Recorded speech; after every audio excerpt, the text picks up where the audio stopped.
Are we serious, Yoruba people? Come on, my people. Yoruba is serious. Òmìnira Yoruba 2022. Please go and vote. Go and do petitions. Sign the petition.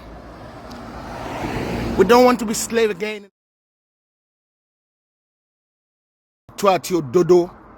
Tó bá yẹ pé Yorùbá ní lótìtọ́ àti òdodo. Mo bẹ̀ yín, mo fi iná Ọlọ́run bẹ̀ yín. Petition yẹn ẹ bá lọ síbẹ̀. Òmìnira Yoruba 2022.org. Òmìnira Yoruba 2022.org. Elédùmarè á gbà fún wa o. Àwọn tó nílé ayé á gbà fún wa o. Ọlọ́run Jah Jehovah á gbà fún wa o. Allah Rabi á gbà fún wa o. Gbogbo àwọn ọ̀dàlẹ̀ Yorùbá, Oòduà ò ní gbé wọn, ilẹ̀ ò ní gbé wọn. Gbogbo àwọn tó ń support Yoruba nation, gbogbo àwọn tó fẹ́ kí Yoruba nation kó dé láì yẹ pé wọ́n wá nǹkan kan nídìí ẹ̀, láìpẹ́ láì jìnà, ẹ tètè lọ sign petition yẹn o. Ẹ tètè lọ sign petition yẹn o.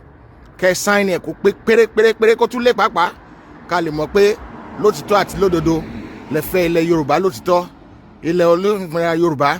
Iṣẹ́ wa fún ilẹ̀ wa, a ní láti ṣiṣẹ́ yẹn kárakára ká jẹ́ kí ilẹ̀ Yorùbá kó mọ̀ pé àwa ni ògo adúláwọ̀.